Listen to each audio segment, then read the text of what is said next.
This is a red belt Robur safe deposit lock. It has gins with matching countermilling, and I'll show that at the end when I got it. Here's the key with the top bitting and side pins. Only turned this much because of the cam at the back. Put you here. So picking this is quite different to its barrel version. So first you want to get all the standards sets and all the gins and the countermilling. And sometimes there are some locks where the top feels spongy and it's just a matter of going through the side pins and giving them a few taps. Not with the purpose of setting them, but just to engage the top pins.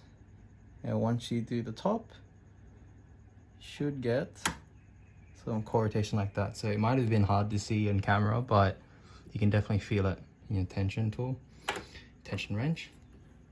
Normally when you set gins and countermilling, you get quite a deep false set, but then the sidebar engages and stops that from happening. So the next part is to obviously go through the side pins and kind of just treat them like you're float picking gins out of countermilling. So just incrementally ease up on tension or slowly testing and feeling for the contact point until it freely moves.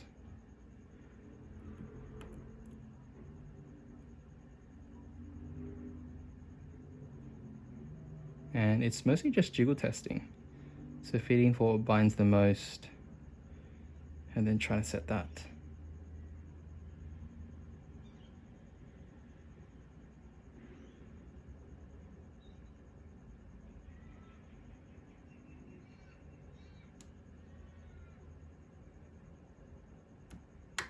That's one. Feel set. Here's two. Binding.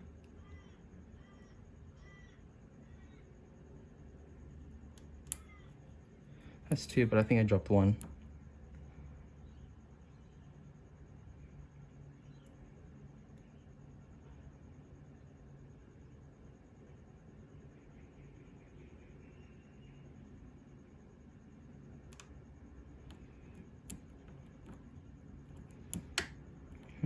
It's one and two. Three feels binding.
And when the side pins kind of feel spongy, just double check the top. Maybe you might have dropped something.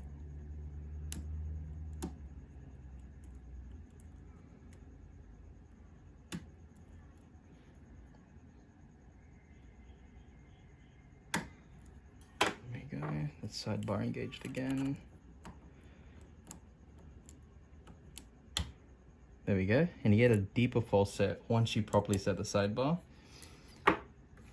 Again, I'm not sure if that picked up on the camera, but you can definitely feel the movement. And then after that, it just becomes just classic float picking gins out of countermilling.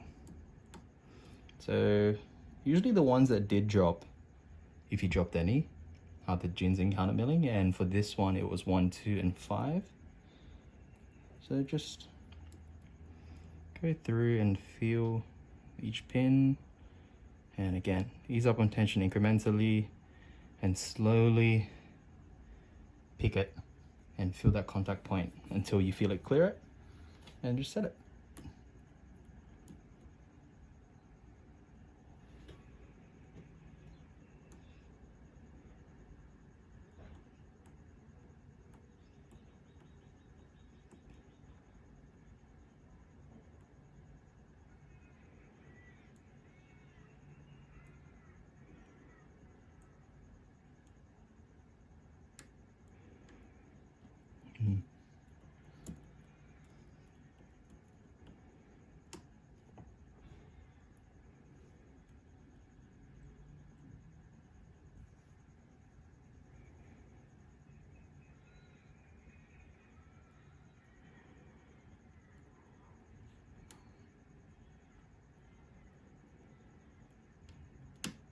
That's 5.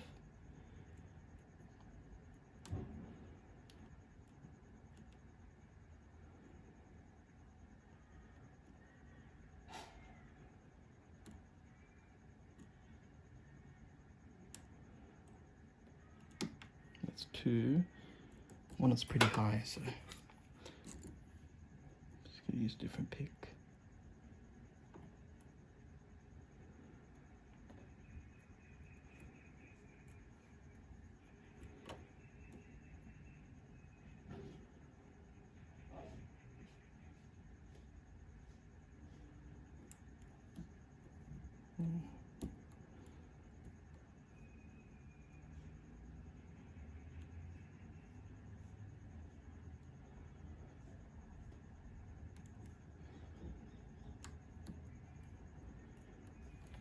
I think I'm just misplacing my pick on the pin.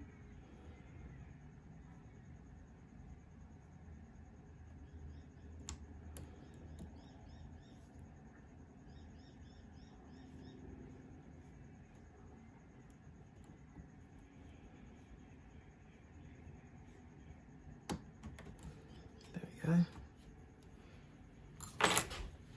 Now, just gonna adjust this. I'll move it back first.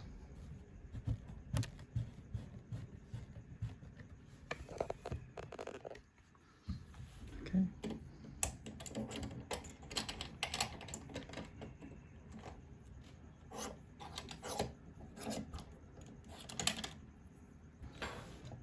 There it is picked. That's the cam. Let's see if I can cut this without fucking it up.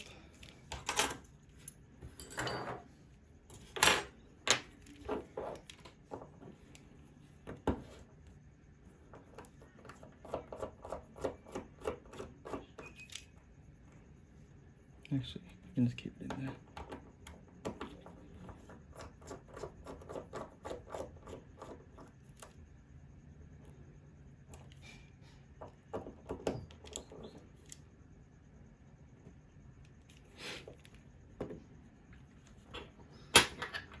Key.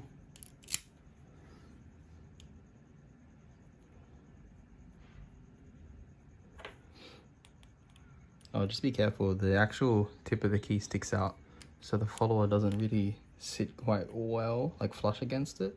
But as long as the top part where the pin's engaged is flush, should be good. Just gotta line it up properly. And again, put thumb just to block the sidebar from coming out. Here. Take the sidebar out. It springs.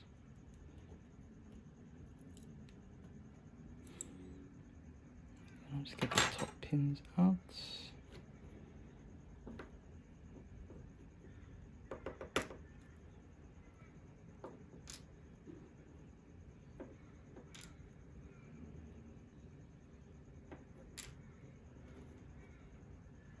And that's one.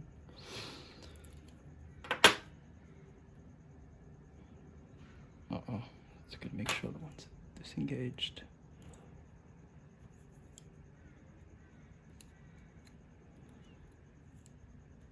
There you go.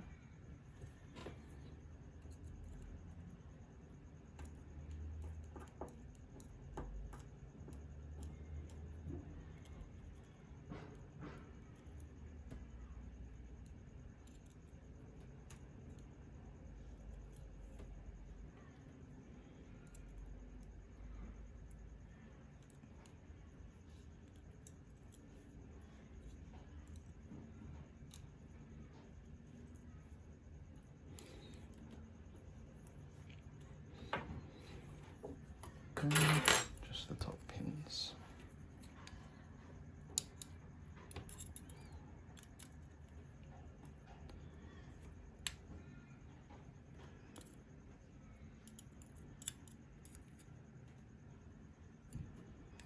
One is a gin, two is a gin,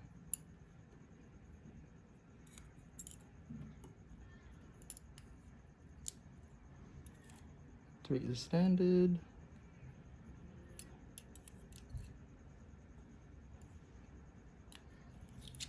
back. Five should be the gin. Yep.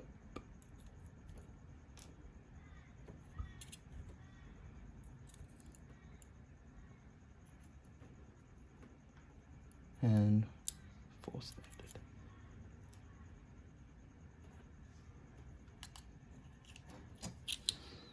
There we go.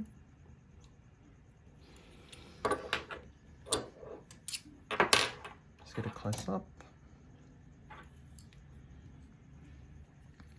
So you got your normal side pins, pretty deep false gates, and then one true gate. Beading is in the sidebar. I'll show that in a sec. Yeah, we got gin in 1, gin in 2, standard 3, standard 4, and gin 5. If I can rotate that around. Then here is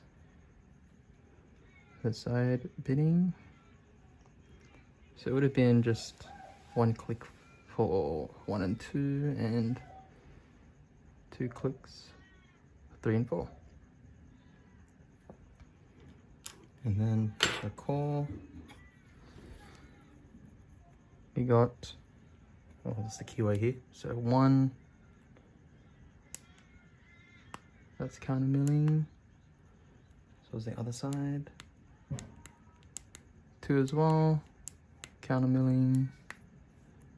3's got nothing, 4's got nothing, and then 5 counter milling as well.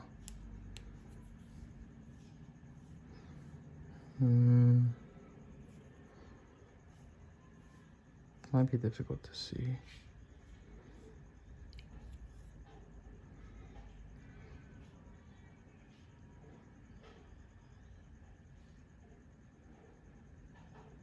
Actually, no, 4's got counter milling as well, sorry. 1, 2, yeah, nothing, 3, and then 4 counter milling, and 5.